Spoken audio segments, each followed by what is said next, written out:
Hello guys, आप सभी का स्वागत करता हूँ मेरे नए वीडियो में। आज मैं आप सभी को कुछ नया और अद्भुत बताता हूँ। भारत के पुण्य भूमि निर्गुण और निराकार ब्रह्म समय पर सगुण और साकार रूप में प्रकट होते रहे हैं। भारत के इस पुण्य धरा पर कभी भगवान श्री राम तो कभी भगवान श्री कृष्ण की अद्भुत लीलाओं की साक्षी रही है यह धरती। यहाँ के पुण्य धरा में युगों युगों से ऐसे संतों, ऋषि मुनियों और योगियों, तपस्वियों की कर्म भूमि और तपोभूमि रही है यह धरती, जिन्होंने विभिन्न योग और साधनाओं के द्वारा सगुण और निर्गुण ब्रह्म की उपासनाओं के द्वारा ब्रह्म का साक्षात्कार किया। उन्होंने अपने अमृत ज्ञान से पूरी मानवता को अभिसंचित किया और आनंदित किया। संतों के उसी पावन परंपरा में संत तुकाराम का नाम भी बड़े आदर्श से लिया जाता है। तुकाराम महाराष्ट्र के एक महान संत थे। उनका जन्म देहू नामक गांव में भागवत भक्तों के एक पवित्र कुल में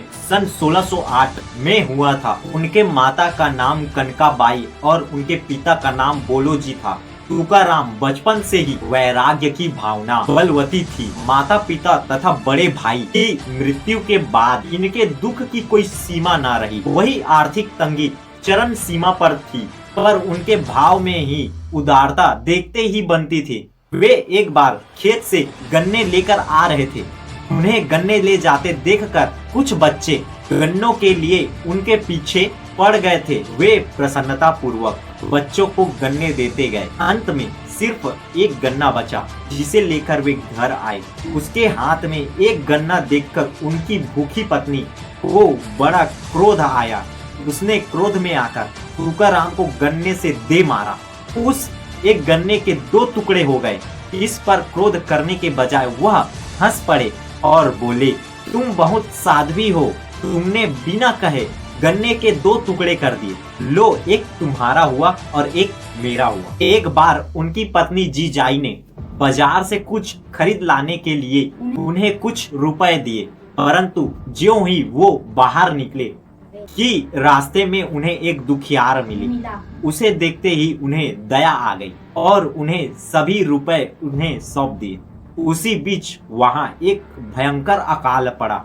उस अकाल में उनकी पत्नी और उनके पुत्र चल बसे। शायद ही तुकाराम के वैराग्य को प्रबल करने के लिए प्रभु उनके समक्ष ये सारी विपदाएं प्रस्तुत कर रहे थे और उन्हें पूरी तरह अपनी शरण में आने को प्रेरित कर रहे थे। घोर आर्थिक विपदा के साथ साथ अपने सगे संबंधी, स्त्री, पुत्र सबको खो देने के बाद फिर भी तुकाराम भगवत भक्ति से कभी भी विचलित नहीं हुए। फिर विपदा में ही तो भक्त की असली परीक्षा होती है।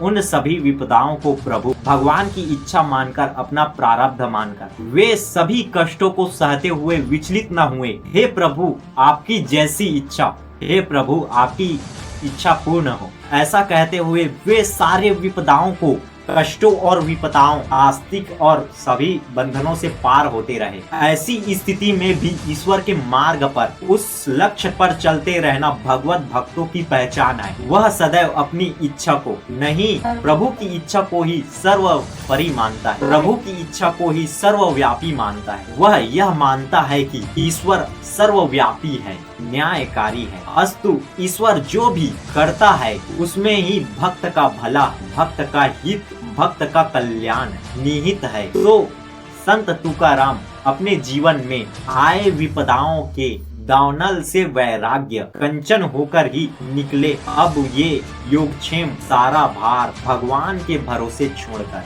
भगवत भजन करने लगे। वे प्रायः या तो कीर्तन में या ध्यान में रहने लगे। उनकी सच्ची भक्ति के कारण प्रभु की प्रेरणा से चैतन्य नाम एक सिद्ध संत तुकाराम को दर्शन किए। एक संत ने संत तुकाराम जी को स्वप्न में दर्शन दिए। उन्होंने स्वप्न में ही संत तुकाराम को राम कृष्ण हरि मंत्र का उपदेश दिया। प्रातः काल वह नित्य कर्म से निर्वृत्त होकर वे विठ्ठल भगवान के मंदिर में जाते ही वहां वे उनकी पूजा पाठ और सेवा किया करते। वहाँ से फिर वे इंद्रयानी नदी के पार कभी घोड़ा या भारडार पर्वत पर चढ़कर वहीं एकांत में ज्ञानेश्वरी या एकनाथी भगवान का पारायण करते व दिन भर नाम स्मरण करते रहते। संध्या होने गांव लौटते और हरि कीर्तन सुनते, जिसमें आधी रात बीत जाती। उनके ही पूर्वजों के द्वारा बनवाया गया विट्ठल भगवान का मंदिर बहुत जीर्ण शीर्ण हो गया था। उन्होंने उस मंदिर की अपने हाथों से मरम्मत की। तुकाराम ने साधना के दौरान संत ज्ञानेश्वर और नामदेव जैसे पूर्वकालीन संतों के ग्रंथों का बहुत ही गहराई व श्रद्धा से अध्ययन और स्वाध्याय किया था। कठिन साधनाओं के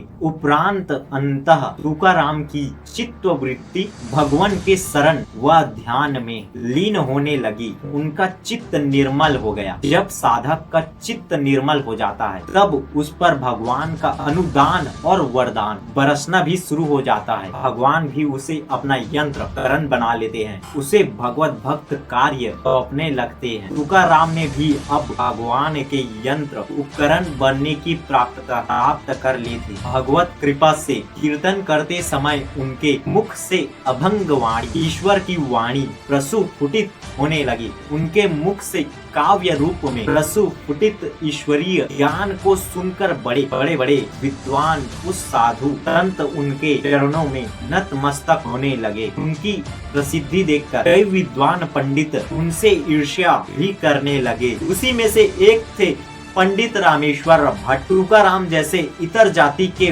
व्यक्ति के मुख से अभंग निकले और लोग उसे संत मानकर पूजे। यह बात उन्हें जरा भी पसंद न आई। उन्होंने देहू की हकीम से तुकाराम जी को देहू छोड़कर कहीं चले जाने की आज्ञा दिलाई। इस पर तुकाराम पंडित रामेश्वर भट्ट के पास गया और उनसे बोले, मेरे मुख से जो ये अभंग निकलते हैं वो भगवान पांडुरंग की आज्ञा से ही निकलते हैं। आप ब्राह्मण हैं, आपकी आज्ञा है तो मैं अभंग बनाना, ईश्वर पर आधारित कविताओं एवं रचना छोड़ दूंगा। पर जो अभंग बन चुके हैं और अभंग जो लिख रखे हैं उनका मैं क्या करूं? भट्ट जी ने कहा, उन्हें नदी में डुबो दो। पंडित जी की आज्ञा शिरोधार्य कर तुकाराम ने ऐसा ही किया। सारी अभंगे इंद्रियाणी नदी में डुबो दिया। पर ऐसा करने से तुकाराम का हृदय बहुत व्यथित हुआ। भगवत प्रेम मोदगार रूपी अभंगों को डुबोकर वे बहुत व्यथित हुए। उन्होंने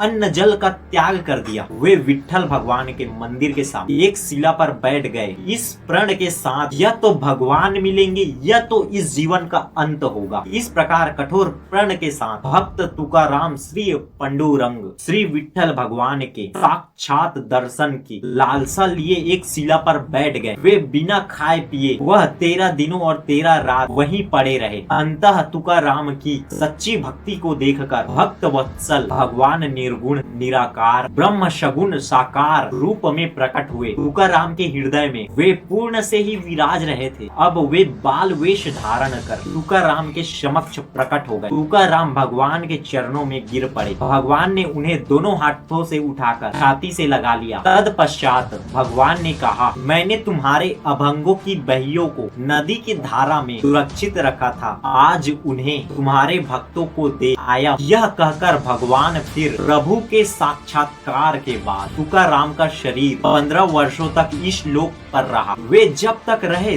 उनके मुख से सत भगवत अमृत धारा बरसती रही, बहती रही। उस धारा में नहा नहा कर उनके उपदेशों को सुन सुनकर लोग कृतार्थ होने लगे। वे प्रायः लोगों को संसारी माया मोह से मुक्त होने का उपदेश देते और कहते, बार बार तुम क्यों मरना चाहते हो? इससे छुटकारा पाकर भागने का कोई तुम्हारे पास नहीं है। अरे भाई, यह शरीर बड़ा अद्भुत है, यह ईश्वर को पाने का साधन। इस साधन से भला क्या नहीं प्राप्त हो सकेगा? भक्ति पूर्ण भजन से भगवत ज्ञान से भगवान की शरण से हमें साक्षात भगवत कृपा प्राप्त हो सकती है। हमें भगवान प्राप्त हो सकते हैं। वे प्रभु हमारे हृदय में आविराज सकते, फिर उसी से हमारा जीवन धन्य होगा। भगवान का नाम सुमिरन भजन ध्यान और भजन ध्यान करने के लिए हमें कोई कोई कौड़ी भी खर्च करनी नहीं पड़ती। भगवान नाम के स्मरण से सांसारिक प्रपंच और सांसारिक बंधनों से, सांसारिक माया मोह से हमें